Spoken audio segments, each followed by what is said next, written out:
Well, good morning, everyone. Joining us this morning for the latest updates, we have some members of the Republican Governance Group, one of our most active caucuses in the Republican side. These are folks among our friends and colleagues, the most productive, most dedicated, most effective members because they are people who work every day on solutions for the greatest challenges facing our country. And Carlos Jimenez is with us, and Blake Moore, and Julie Fedorchik, and Gabe Evans. Beth Van Dyne may be joining us. I think she had a flight delay.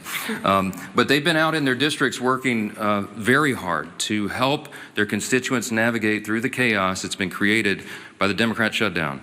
And if you're keeping count, this is day 37. 37. It seems unbelievable to us that we've gone this long. It is officially and shamefully the longest shutdown in U.S. history.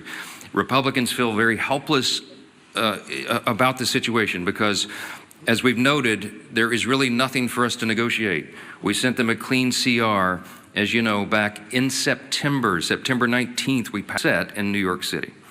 A 34-year-old Marxist is now the leader of the Democratic Party, and it is a very dangerous road for them to go down. I want to say this because a lot's been said about the Mamdani campaign. It is very easy to run and win as a socialist, right? All you do is promise everything to everyone for free. What a great message that is. Boy, that really resonates for people who don't study history. And while you're making all those promises, you hope that they never realize the trap that you're actually setting, the impossibility of fulfilling your fantastical claims and dreams, and the extreme danger and chaos that would result if you ever could. When you run as a socialist, you have to hope that they never understand that this will lead to the inevitable loss of their freedom, their opportunity, and their security, the loss of meritocracy and fairness in society, the loss of colorblindness, and the loss of emphasis on character, and the morality and the personal incentive and the common sense that we rely upon to keep a republic in operation. If you run as a socialist, you run on a big bastard out of the House. It feels like a lifetime ago, but that was a nonpartisan measure. It was 24 pages in length. It has no Republican priorities on it at all. It was merely the status quo to keep the lights on so that the members of Congress and the Republican and Democrat Party could work together to finish the government funding appropriations process. And the Democrats tried to turn that into a game. Now, we're gonna give you the latest updates on that and where we think this is headed. But I just first want to address in a bit more detail the current state of our politics. It has been very interesting to us to see all the pundits trying to spin the results of the election on Tuesday.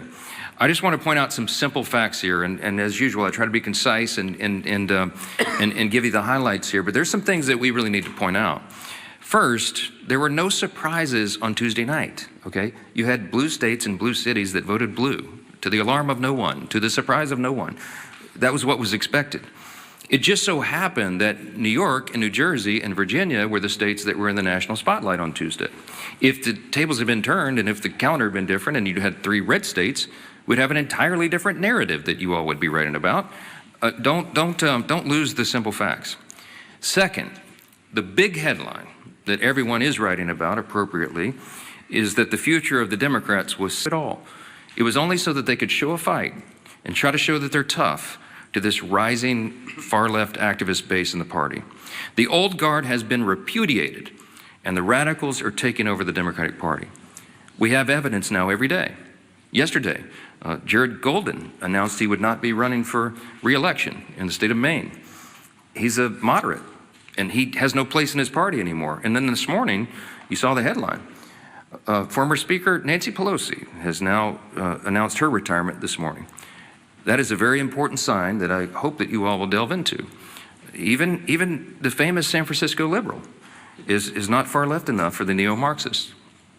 We commend her for her services. We all do, everyone who serves in Congress, but there should be a lot written about that. Fourth point I just want to make in the aftermath of Tuesday is that off-year election results in isolated places are never indicative of the upcoming midterm election. Don't read too much into that. You shouldn't. If you do, you're going to miss it. The GOP is in excellent position to win big next year. And when I say I'm bullish about the midterms, we absolutely are, and there's a lot of reasons for that.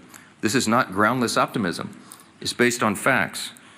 The reason we're in such a great position, a list of false claims, and you promise everything to everyone and you can't deliver, and if you were ever able to deliver, it would be to the great detriment of the very people that you lured in to vote for you.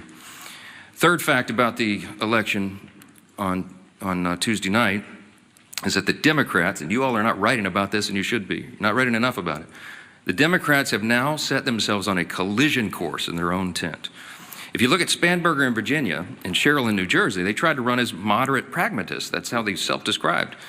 But they will be no match for the coming communist wave taking over their party right now. The energy is on the side of the Marxists. Look no further than the top 2 Democrats here in Congress. We've noted this here every day. They had to bend the knee to the socialists. Hakeem Jeffries and Chuck Schumer are both from New York. The top Democrat leader in the House and the top Democrat leader in the Senate, they couldn't get around that. And so Hakeem had to ultimately embrace it. He had to give the full blessing to Mamdani and his agenda, and he co-owns it. And Chuck Schumer flirted with it. He pandered all along. He flirted with that open endorsement till the bitter end, even though Mamdani is an activist against Israel and an anti-Semite. Chuck Schumer is the highest-ranked Jewish official in America, and even he couldn't bring himself to disclaim that.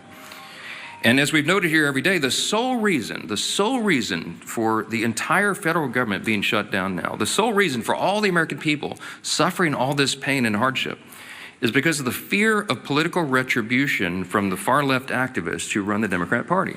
That is the motivation for the shutdown. It's never been about any policy issue with this.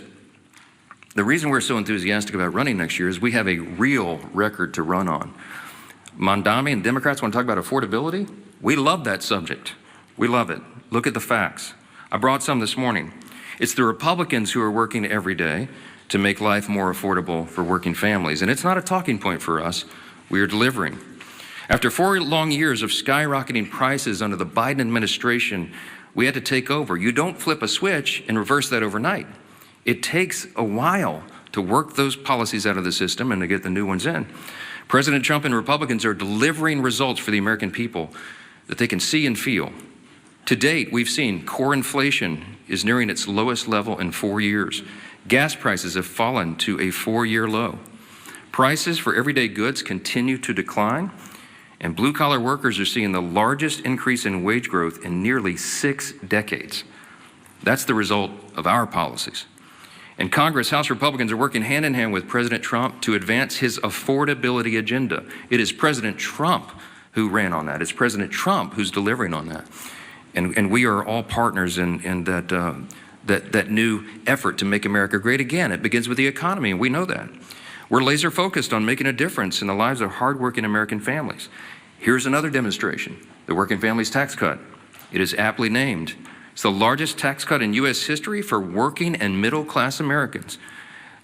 You got Bernie Sanders running around. They're talking about the billionaires. It's not this. That's the opposite of the truth. Look at the facts. That bill was written for lower and middle-class earners, and they are the ones that will feel the positive effects going into next year. We included in that, as you know, no tax on tips, no tax on overtime, real tax relief for seniors. These are the kinds of things that people feel, and they see that we're making good on our promises. We've made historic investments in American energy dominance to drive down the cost of gasoline and groceries. And we're grounding every decision we make in common sense. That's what we restored. That's what we ran on. That's what we're delivering. A return to common sense, not the woke progressive nonsense that they delivered for 4 years, not the spending like drunken sailors that drove cost up for everything with inflation. We're restoring common sense, fiscal responsibility. We're good stewards of taxpayer dollars, and we're refusing to cave right now today to the Democrats' wild demand to spend $1.5 trillion in new spending. That is taxes, because we are united.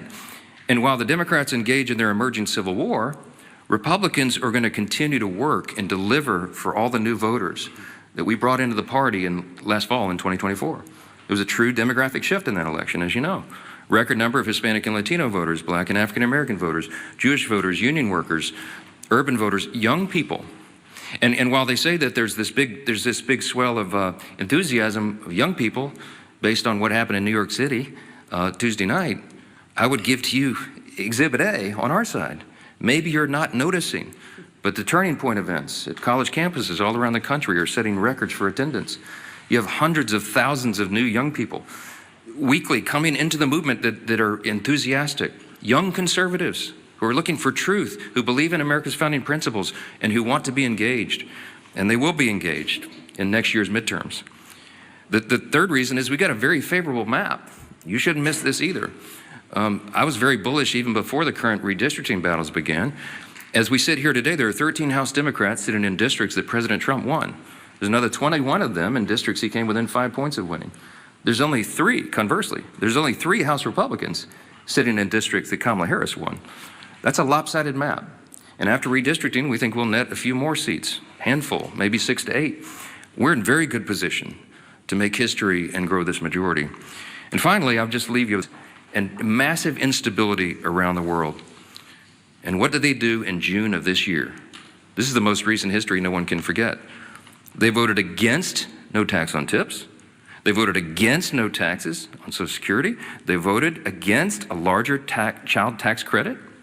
The Democrats in the House and Senate voted against lower energy prices, against more American manufacturing and jobs, and against lowering health care premiums by 12%. That provision, the cost sharing reduction provision, was in the House version of the Working Families Tax Cut, the big beautiful bill. We sent it over to the Senate, and they worked to strike it out of the bill. Ask the Senate Democrats about that. Right now, they've created another mess. They've created a mess for America with this pointless government shutdown. The Democrats will tell you that they're feeling emboldened. They're feeling emboldened because they had a few blue state election results. It does not change the fact that they have walked their party off a cliff with no parachute and no path forward. The reason we're stuck right now is because of one simple fact. Pay your dollars, that's your money, that they want to spend to reopen the government. That's their counterproposal. That's why we're not having a negotiation with them. It's ridiculous. Included in the $1.5 trillion that they want to spend is $200 billion, almost $200 billion to restore health care benefits to illegal aliens. That is taxpayer money that they want to spend for that. They want to send billions of dollars back overseas for social programs in foreign countries. We're not doing that. They want to give $500 million back to the Corporation for Public Broadcasting to prop up left-leaning news organizations. We're not doing that. And by the way, in the middle of all this, they want to cut $50 billion from the Rural Hospital Fund. They can't tell you they care about health care since they put that in their proposal. We're grounding every decision in common sense, and Democrats had their chance. When they controlled Washington, look at the history, don't forget it. This was just a year ago. You know what we inherited? They left us with a 40-year high inflation, higher taxes and energy prices. Democrats in the Senate to come to those senses and do the right thing. It's time for them to put their country first. I'm delighted to introduce the next speaker, and he's a congressman from Miami. He's a former mayor of the county down there, and he has been in charge. He served as a police officer, but he was the chief of the fire department down there. I mean, the guy's resume is longer than almost anybody in Congress, and as a son of a firefighter, I always take personal delight in reminding everybody he's the only career firefighter paramedic in Congress. He's doing a great job, and he serves as vice chairman of the Republican Governance Group, one of our largest and most active caucuses I mentioned, and we're truly grateful to have him here to discuss some of these consequences of the government shutdown. Glad to have you. Carlos, come on up. Thank you. Thank you, brother. Thank you, Mr. Speaker. And if you indulge me, I think you brought me up here to talk about the shutdown, but I will stray a little bit. I'm the only. If they vote to reopen the government, the Senate Democrats are afraid that the radicals in their party will say that they caved. They're afraid of the retribution that will come from that. But if they keep the government shut down, they know very well, as we all do, that millions of Americans will continue to suffer as essential services remain unfunded and paychecks to federal workers continue to stay stalled. So our question for Democrats this morning is this: which constituency matters more? The loud radicals in your party or the hardworking American people? I can tell you which side the Republicans are on. 15 times we voted for the hardworking American people.